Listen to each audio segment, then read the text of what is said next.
On est avec Valentin justement ici, un coach sportif, un cas bien spécifique. Il va vous expliquer tout ça. Donc vraiment, je voulais vraiment absolument l'avoir dans cette interview parce qu'en fait, il fait que des mois records.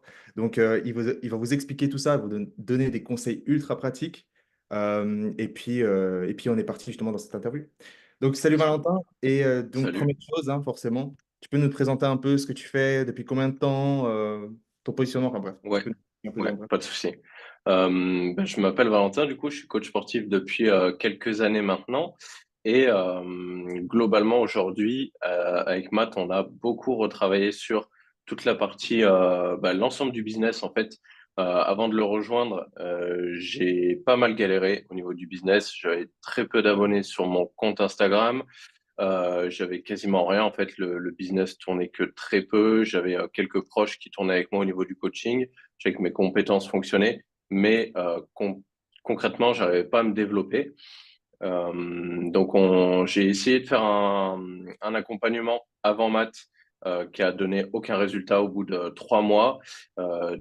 C'était principalement de l'organique la problématique en fait, c'est que quoi qu'il arrive, il fallait continuer à poster, poster, sans résultat, sans travail derrière, sans un vrai suivi one-to-one, on va dire, que des appels de groupe, etc. Au final, ça a rien donné. Donc, moi, j'étais dans une situation assez délicate où euh, je venais d'investir une grosse somme pour moi. J'ai pas eu de résultat et je ne savais plus quoi faire. J'ai tout simplement décidé de rejoindre Matt parce qu'il mettait beaucoup en avant ses résultats. Il était très sûr de lui. Quand je lui ai eu en appel, il m'a montré par A plus B que je pouvais réussir avec son système. Les résultats étaient là. Il parlait beaucoup de process aussi et moi, c'est un truc que je kiffe. Le feeling est bien passé et on a enclenché tout simplement ensemble. Maintenant, je suis là, quoi. Super. Et du coup, tu peux nous expliquer un peu brièvement un peu ce que tu avais avant, c'est-à-dire un peu ton positionnement, ton nombre d'appels, le nombre de followers, vraiment, pour vraiment montrer aux gens un peu le contexte global, ce que tu avais avant, typiquement. Ouais. Au niveau de l'offre, c'était pas extrêmement structuré. J'avais déjà une offre à étiquette, mais sans positionnement concret, sans vraiment quelque chose de différenciant sur le marché et d'impactant pour les gens. Donc, on a retravaillé là-dessus. Au niveau de tout ce qui est des performances, en fait, j'avais peut-être un appel ou deux appels dans le mois max, pas plus. Même au niveau du closing, derrière, c'était assez compliqué de vendre parce que j'ai très peu de compétences là-dessus. Donc, forcément, au niveau des résultats, c'était pas forcément là. Mhm. Et du coup, imaginons donc ton positionnement, à quel point, selon toi, en fait, à un degré sur le succès que tu as eu aujourd'hui. Donc là, forcément, ton nombre de rendez-vous, c'est pas du tout la même qu'avant. Ouais. Limite, c'est un fois 5 fois 10 de ce que tu as dit. Euh, Selon toi, ça a quel un point impact finalement je veux dire, du positionnement, en fait, je veux dire. C'est Ouais. plus du positionnement. Ouais, pour moi, le positionnement, toute l'offre en général, donc positionnement, euh, c'est vraiment la base et c'est les fondations. Donc, si en gros tu construis tout autour d'un mauvais positionnement, il y aura pas de résultat, ce sera pas concret. Tu vas pas avoir, en fait, tu vas être une offre parmi les autres sur le marché et tu n'auras rien de différent des autres. Tu seras dans la masse au final, toute la conversion, etc., ça va pas suivre derrière, en fait, tout simplement. Mm, mm. Et du coup, donc, lorsque tu as rejoint, donc on a appliqué forcément le système, donc le funnel scaling, et du coup, ça se concentre vraiment principalement sur publicité Instagram. Tu Ouais. peux me dire un peu les premières croyances potentiellement que tu avais avant de lancer ce type de publicité? Je sais pas, peut-être que tu te disais trop d'investir, enfin, quelles étaient toi tes croyances en amont? Est-ce que tu pensais que ça a marché? À quel stade, etc. Dis-nous tout. Ok. Sur les publicités, moi, le regard que j'en avais, c'est que c'était principalement compliqué à scripter et compliqué à mettre en place aussi. Il y avait un aspect budget, mais j'avais dans l'idée quand même que si tu fais ça bien, les résultats peuvent arriver. Quoi qu'il arrive, si ça marche pour les autres, ça peut marcher pour toi aussi. Littéralement, c'est ce qui s'est passé. Mais ouais, au niveau des croyances, moi, c'était plus la mise en place et le fait de comprendre ce qui marche pas, et s'assurer que en fait, tu as quelque chose de pertinent et que tu jettes pas l'argent par les fenêtres, quoi. Hmm. Et tu peux me dire un peu la sensation que tu avais bah, lorsque tu as lancé la publicité? Et là, je pense qu'il y a ton business qui est un peu switché, tu vois. En termes d'opportunités, je pense que c'était le jour et la nuit. Je pense en une semaine, 2 semaines, je pense que ton business, il a juste switché de performance, j'imagine. Ouais, Comment toi, tu t'es senti à ce moment-là lorsque tu commençais à recevoir justement tous ces nombres d'abonnés, lorsque tu commençais à voir, ou même en termes de settings, ça commence à mieux performer, plus de rendez-vous, etc. Tu peux m'en dire un peu plus sur ces six. carrément. Ouais. Bah, du coup, on a lancé la pub. Pendant une semaine, du coup, il y a eu une phase de test et après, franchement, on a vu que ça marchait bien. Et bah, ensuite, du coup, en fait, tu passes à un autre stade où, OK, ta pub, elle est validée, elle fonctionne. Et l'étape d'après, c'est faut converser tout ça, faut choper des appels. Et donc là, en fait, tu as la partie setting qui rentre en compte. Et bah, tout simplement, moi, c'est un truc que je savais pas du tout faire. Et j'ai appris de A à Z comment transformer une personne qui interagit sur ton compte à bah, quelqu'un qui va s'abonner à toi, qui va prendre un rendez-vous et ensuite qui va tout simplement se transformer en client, quoi. Mhm. Est-ce que du coup, dans le processus, typiquement, est-ce que déjà, première question toute simple, hein. Est-ce que tu as eu du mal à lancer la publicité ou tu rencontrais des difficultés à lancer ce type de Non, publicité?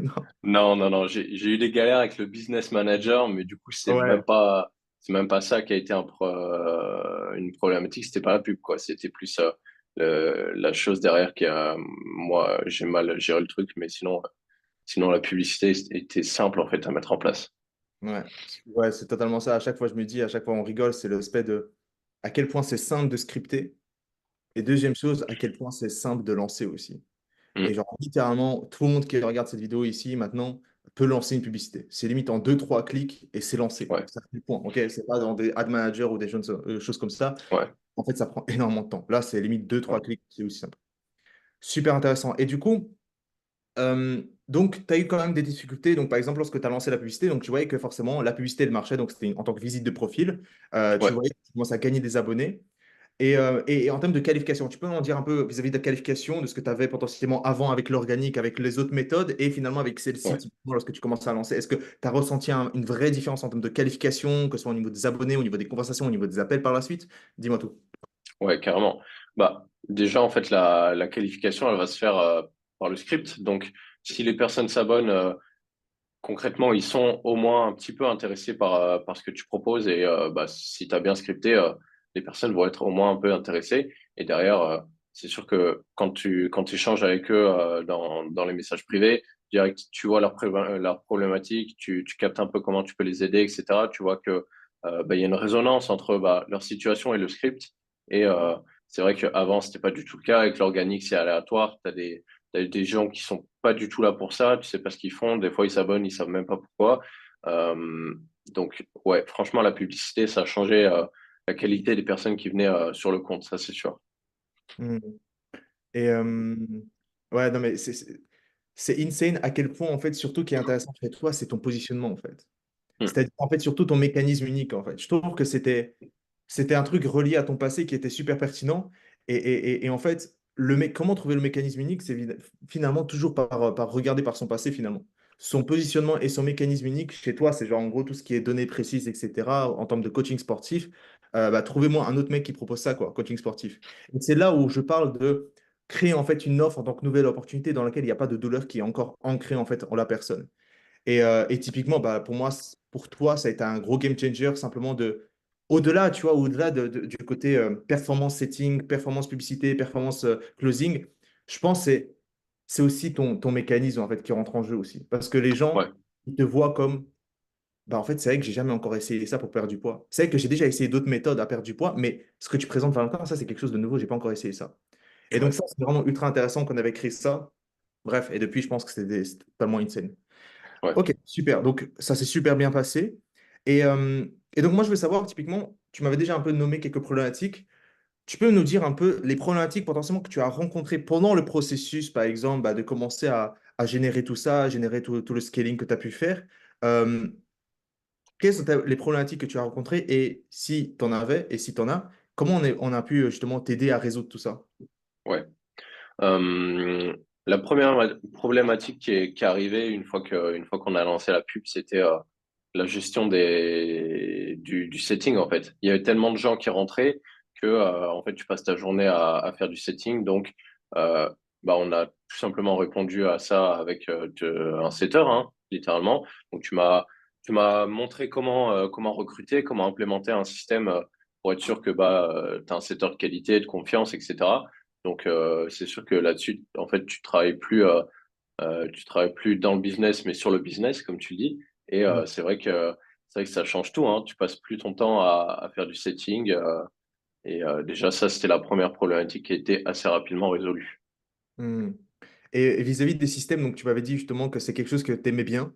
Ouais. Euh, Vu qu'on a quand même pas mal de systèmes en place justement chez Upscape maintenant dans le programme, euh, c'est quoi, quelle est, selon toi, la partie la plus intéressante qui t'a aidé le plus typiquement vis-à-vis des systèmes qu'on a? Moi, j'ai beaucoup aimé l'automatisation parce que déjà, ça permet de gagner pas mal de temps, etc. Mais surtout, en fait, c'est pas un système en particulier, mais c'est plus la vision que t'apportes où, en fait, quand tu fais plusieurs fois une tâche, il faut l'automatiser et derrière, tu t'en charges plus, en fait. Ça, c'était vraiment quelque chose qui a résonné direct chez moi parce que c'est un truc que je kiffe. Et forcément, ça apporte des résultats, ça apporte une certaine clarté aussi parce que t'as pas à faire à l'infini des tâches qui servent à rien, entre guillemets, ou qui te font perdre du temps, littéralement. Hmm. C'est littéralement la définition de travailler sur son business et plus dans son business. Ouais, C'est deux tâches, automatiser, et si on ne peut pas automatiser, on délègue, quoi. Et ouais, donc, typiquement, avec le setting, comme tu as dit, bah, OK, le trafic est automatisé avec la publicité. Donc, comme tu as dit, les gens venaient littéralement à toi tous les jours, OK? Et ouais. deuxième chose, bah, le setting, les rendez-vous automatisés avec justement un setter. Donc, comment, et à ce moment-là, du coup, lorsque tu savais que tu avais déjà mis tout ça en place, comment tu t'es senti? C'est-à-dire, c'est quoi concrètement que tu faisais au quotidien dans ce cas-là, lorsque tu savais que la grande partie du process est un peu automatisé, dans lequel tu avais des rendez-vous qui bloquaient automatiquement, etc. Qu'est-ce que toi, au quotidien, tu faisais typiquement? Une fois que c'était fait, Ouais, une fois que c'est fait, une fois que tu vois que ça tourne tranquillement, aisément, et c'était quoi un peu ton quotidien? du coup, déjà, tu es beaucoup plus libre parce que, en fait, vu que tu as délégué ou tu as automatisé, ça te dégage du temps. Et là, tu peux vraiment te focus sur le système en lui-même. Est-ce que ton contenu, il est vraiment pertinent pour aider les personnes? Est-ce que tes actifs de vente, ils sont là vraiment pour chauffer les personnes? Est-ce que ta VSL, elle est là pour attirer les bonnes personnes, pour convertir, etc. Et en fait, tout ça, c'est plus retravailler et peaufiner le système pour moi que ajouter des nouvelles tâches, etc. Et en fait, tu vas peaufiner de plus en plus ton système, faire en sorte qu'il tourne de mieux en mieux. Et en fait, sur le long terme, tu as une machine, quoi, en fait. C'est littéralement ça. Tu as une machine. Genre, entre tes mains, là, tu as une machine limite de cash, quoi, tu vois. Genre, Ouais, là, c'est juste une gestion de marketing, gestion de l'idée son équipe, gestion de gérer sa vision et gestion de gérer son temps aussi, tu vois. Gestion de gérer ouais, son temps, de voilà, prioriser justement les tâches à fort héroïque, etc.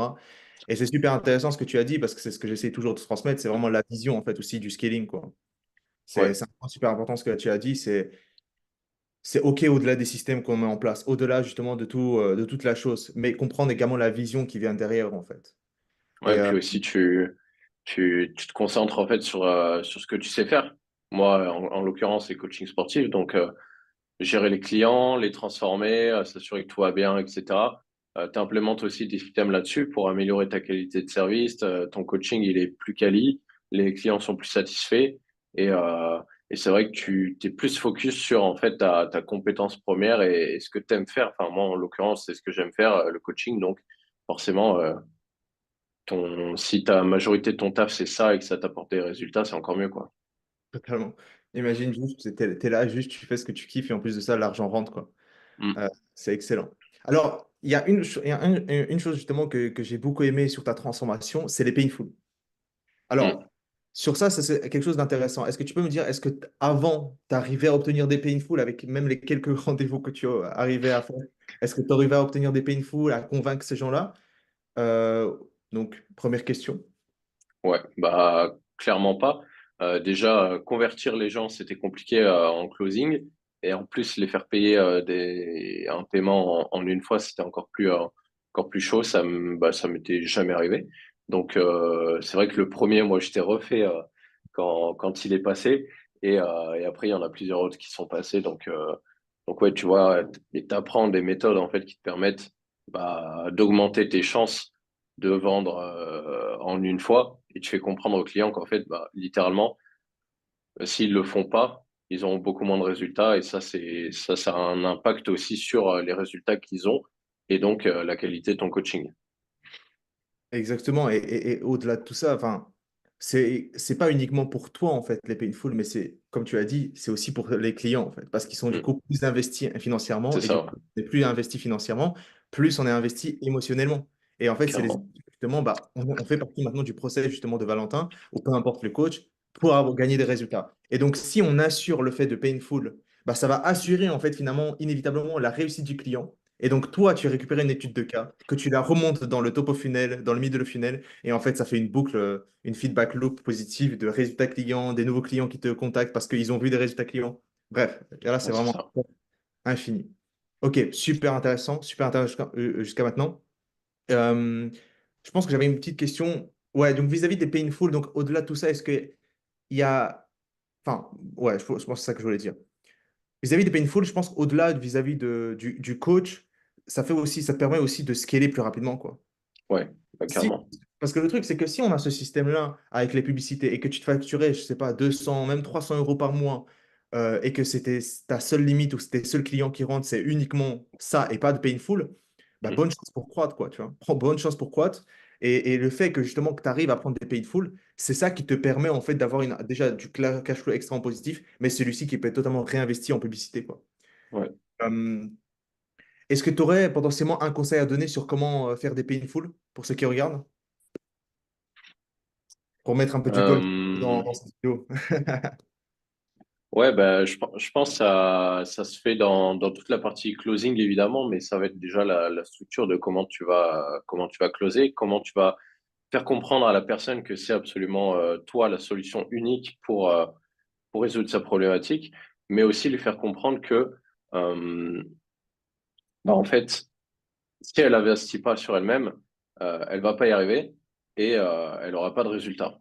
Donc, elle va rester en fait tout simplement au même endroit. Et si elle n'est pas capable d'investir, comme je l'ai dit, sur elle-même, la finalité, c'est que dans 3, dans 6 mois, ou peu importe le temps de ton accompagnement, elle sera au même endroit. Toi, tu auras avancé. Et après, tu vas devoir la rappeler et lui dire, bon, c'est quand qu'on commence, quoi. Totalement. Et tu vois, c'est intéressant parce que je pense que toi-même, tu l'as expérimenté avec des personnes que tu as recontactées après, avant, qui n'ont pas avancé et finalement, leur situation n'a pas changé. Pareil pour Ouais, moi. Je, ils veulent pas investir sur eux parce que du coup, ils ont cette vision court-termiste sur le c'est compte en ça. banque, etc. Mais en fait, on les recontacte dans 4 6 mois, il y a très peu de choses qui ont changé, typiquement. Et du coup, Ouais, la valeur qu'on perd durant tout ce temps, en fait, elle est supérieure à ce on aurait pu investir au préalable, quoi. Enfin, le changement de vie, que ce soit pour moi financier ou pour toi, justement, pour tes clients, sur l'aspect santé et vie, confiance en soi, et ça va impacter tous les autres aspects de leur vie, quoi, typiquement. ouais, Donc, ok, et surtout, nous, on a justement une question d'or qui, justement, permet justement d'avoir ce relâchement-là qui est juste golden récemment, qui est magnifique, justement, dans le closing. Super.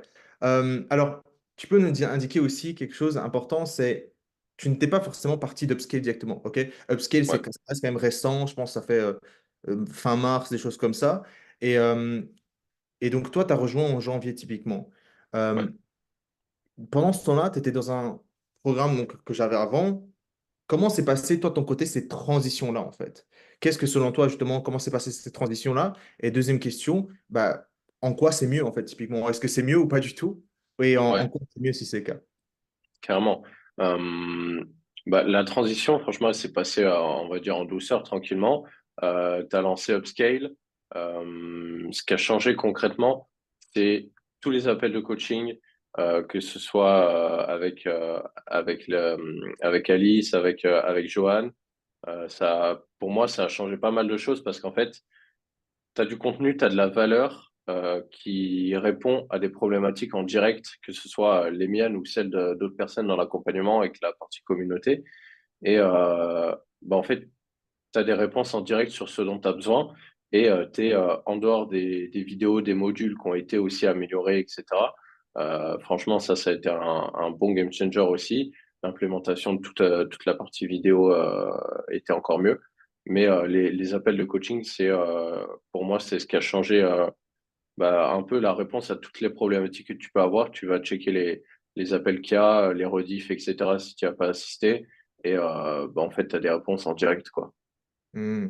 Ouais, c'est vrai que on me dit souvent, c'est vraiment le changement de 4 appels par semaine, genre avec des experts à chaque fois. Ouais, Genre, moi, je prends les lundis, jeudis, où en fait, c'est un peu de tout, scaling, ads, recrutement, peu importe ce que c'est le sujet. Mais il y a vraiment les mardis, c'est vraiment les appels de vente, c'est juste sur le closing, expert en closing et expert également en setting les mercredis, justement. Et c'est vrai que pour toi, du coup, tu dis que ça, le fait d'avoir vraiment des experts qui, genre, 4 fois, toutes les semaines, pendant 6 mois, bah forcément, pour toi, enfin, forcément, c'est pas 6 mois pour toi, mais parce qu'il y ouais, avait un peu de transition. Mais typiquement, maintenant, les gens qui vont rejoindre, ils ont pendant 6 mois, 4 appels toutes les semaines pendant 6 mois. Je ouais. pense que pour En, toi, en- t'as aucune raison de ne pas y arriver, en fait. Peu ouais, importe ta problématique, t'as quelqu'un qui est là pour te dire, OK, bah, dans ce cas-là, tu peux faire comme ça et t'appliques. Et derrière, ça change tout. Après, si t'appliques pas, c'est sûr qu'il y aura pas de résultat. C'est comme tout. ouais, exactement, exactement. Ok, ok, ok. Et est-ce qu'il y a autre chose que les appels? Est-ce qu'il y a autre chose finalement dans le processus? Enfin, dans le upscale, je veux dire, hein. Est-ce qu'il y a autre chose que les appels finalement qui t'ont beaucoup plus, que ce soit au niveau des systèmes de nouveaux, des nouveaux systèmes à mis en place, etc. Ouais, j'ai aimé aussi la partie communauté qui permet quand même d'échanger pas mal de valeurs entre nous, de se motiver, de se tirer vers le haut. Donc ça, c'est cool. Tu es avec des gens qui sont parfois dans une situation bien plus haute que toi, qui te montrent que c'est possible, etc. Donc ça, c'est top. Et toute la partie aussi en conversation un peu plus privée entre guillemets avec toi et Johan, où dès qu'il y a un truc. Moi, je vous envoie un message, vous êtes assez réactif, il y a une problématique ou quoi, et vous êtes là pour m'aiguiller, et bah, ça change tout en fait. Tu es Hmm. guidé et t'es pris un peu comme un coaching sportif ou tout autre coaching. En fait, t'es coaché et en fait, on t'amène vers là où tu veux aller, quoi. Hmm. C'est excellent, c'est un peu la philosophie justement qu'on essaie de transmettre. Donc c'est très bien. Et moi j'avais une question vis-à-vis de ta situation maintenant, d'accord, qui a énormément évolué Ouais. de ce que tu avais avant, d'accord, sinon on ne serait pas dans une interview forcément. Euh, c'est quoi tes objectifs d'ici 12 prochains mois typiquement vis-à-vis de ton business? C'est quoi un peu la vision que tu as? Comment toi tu te comptes développer? Ouais. Bah, moi, je suis dans une situation un peu spécifique où aujourd'hui, je suis pas que coach, j'ai des études à côté et en fait, mes journées, il y a pas que le coaching. Donc, mon objectif dans les 12 mois, ça va être de vraiment faire en sorte que mon coaching, il va le faire exploser tout simplement, ce qu'elle est assez loin le plus haut possible pour pouvoir déjà euh, me relâcher au niveau des études et du travail pour vraiment pouvoir en fait me concentrer uniquement sur mon business et pouvoir aussi à long terme, moi j'aimerais bien m'expatrier, j'aimerais bien vivre de mon activité à haut niveau, on va dire tout simplement. Donc taper 30 cas par mois aisément, on va dire. Hmm. Je pense avec la structure, c'est juste une question de temps, tu vois. Ouais, Genre là, tu as, une machine à cash, tu es vraiment juste à un quart finalement de ton objectif. C'est juste une question de temps et question de... Bah, tu vois, en fait, je pense que ça t'aide pas forcément vu que tu as des études à côté, en fait. Tout ouais, naturellement. Genre, à côté, forcément, ceux qui scalent le plus, bah, ils sont juste à 100% dans ce qu'ils font, tu vois. Genre, ils se réveillent, ils font que ça, en fait. Ils n'ont rien d'autre en tête. Donc, d'où l'aspect, en fait, aussi, le fait que tu ne sois pas encore à ce stade-là, typiquement, à ce ouais, niveau-là. Mais forcément, il y a des steps à prendre et c'est juste une question de temps maintenant, tu vois. La machine est lancée. c'est ça. Tu as pu débloquer justement de ta situation stagnante avec fais de l'organique, Valentin, sinon ça ne passe pas. Ouais, Là, tu sais vraiment les prochaines étapes, etc. à faire. Maintenant, c'est juste une question de temps et maintenant une question vraiment de gestion de temps, quoi. ouais, c'est ça. OK. Et maintenant, donc, vu que je t'ai déjà amorcé aussi avec cette question, en sachant tout ce que tu sais maintenant, c'est-à-dire vraiment de tout ce que on a appris ensemble, avec les groupes, etc., avec tout ce que tu sais maintenant, qu'est-ce que tu te dirais typiquement à ton ancien toi, à début typiquement, qui avait 200 followers, qui aujourd'hui a 2000, enfin, qu'est- qu'est-ce que tu lui transmettrais justement, qu'est-ce que tu changerais justement, si je devais recommencer? Ouais, bah, si je devais recommencer, je mettrais plus dans les ads, typiquement. Et aussi, ouais, franchement, je me lancerais plus tôt, plus vite. Et j'aurais pas peur. C'est vrai que parfois, claquer une somme comme ça, c'est un investissement. Mais en fait, faut plus voir sur le long terme ce que ça t'apporte. Faut plus voir sur vraiment qu'est-ce que ça va changer dans ton business. Faut pas voir uniquement l'argent que tu as sur le compte. Parce que l'argent, c'est éphémère, mais en vrai, quand tu cherches à transformer des gens, quand tu cherches à apporter de la valeur à des personnes, il y a pas que la partie cash qui compte. Et mieux vaut investir là-dessus et derrière apporter de la valeur à beaucoup plus de personnes, transformer des gens et derrière aussi faire plus de cash, évidemment. Hmm. Donc, toi, typiquement, tu ne lances, enfin, tu t'occuperais même pas de l'organique, quoi. Enfin, la première chose que tu as dit, Ouais, c'est donc, c'est des, non, c'est des ads. Genre, ouais, ouais. Donc, ouais, tu te dirais vraiment, arrête tes conneries avec l'organique et juste lance des ads, en fait, c'est ça? ouais, c'est ça, ouais, Hmm. carrément. Ok. Donc, encore deux petites dernières questions, vraiment un peu la finalité. Sur une échelle typiquement de 1 à 10, la satisfaction que tu as Ouais. justement au sein d'Upscale jusqu'à présent, de tout ce que tu as vécu justement avec nous, comment tu te sens sur une échelle de 1 à 10? Bah, en étant transparent, je pense 10 parce que pour l'instant, en fait, je peux pas faire plus, je peux pas faire mieux avec tout l'accompagnement, etc. Je suis à un stade où j'avance et comme on l'a dit, c'est vraiment le temps qui va dégager mon temps qui va me faire avoir plus de résultats aussi. Donc, moi, je suis satisfait à 100% en fait. Je lui ai rien payé, hein. Je lui ai rien payé. Je lui ai rien payé pour dire ça. Moi, je suis satisfait à 100%. Enfin, quand tu démarres dans une position où t'as pas de résultat, t'as pas de, il y a rien, ton business il est vide et tu vois que bah tes compétences elles servent à rien, que ton coaching t'aimes ça, mais tu coaches trois personnes, bah c'est compliqué que là, enfin ça a tout changé en fait. Hmm. Tu sais, en plus, c'est ça qui est intéressant, c'est que, comme tu l'as indiqué avec tes objectifs, genre, tu sais, enfin, tu peux pas voir, mais dans le groupe, mais genre, dans le groupe, il y a des personnes qui lancent vraiment des salles physiques pour se mettre dans le physique, vraiment développer des choses avec tout le cash flow qu'on lui a apporté typiquement avec Upscale. D'autres personnes qui développent justement des organismes pour des footballeurs. Enfin, là, on transmet le côté, OK, il y a du cash flow physique, Mm. ligne, mais qu'en fait, ils le transmettent. Et donc, toi, typiquement, c'est juste une question de temps pour atteindre tes objectifs. Et comme tu as dit, comme Ouais, tu as signalé, et on était d'accord sur ça, c'est vraiment une question de temps, tu vois. À un certain stade, ouais, c'est juste une question de temps et se libérer du temps, tu vois. Mais moi, je m'en fais pas pour toi, pour la suite. Ce sera juste comme encore le 10e personne justement de Upscale qui arrive à faire ça. Et typiquement, donc, encore une dernière petite question, si quelqu'un justement hésitait aujourd'hui, qui regarde cette vidéo et se dit, OK, c'est intéressant ce qu'il propose Mathéus avec Upscale, etc., mais j'hésite encore. Qu'est-ce que toi, ouais, tu lui dirais vraiment si tu étais en face avec lui, avec les personnes? Qu'est-ce que tu lui dirais? Quelles sont un peu les croyances que tu lui casserais typiquement, les contraintes potentiellement? Dis-moi tout. ouais. Euh, Franchement, je lui dirais d'y aller. Je lui dirais d'y aller comme si c'était moi avant, en fait. Je dirais d'y aller, de passer un peu la peur de OK, bah, c'est une grosse somme, ouais, bah, investis, mon gars. Tu t'en tireras les fruits, hein. C'est comme si tu plantais un arbre et que après, bah, sauf que l'arbre, il pousse plus vite que dans la réalité, mon pote. Les ads, ça va plus vite que les fruits, hein. Donc, franchement, le retour, il est ouf. Et faut foncer, faut passer un peu la barrière de la peur de l'investissement. Et après franchement, tout roule, quoi, en fait. Super, super. Merci beaucoup. Est-ce que tu as vraiment encore une dernière chose à rajouter typiquement? Nique l'organique, parce que j'en ai ras le cul. Et on termine sur ça. C'est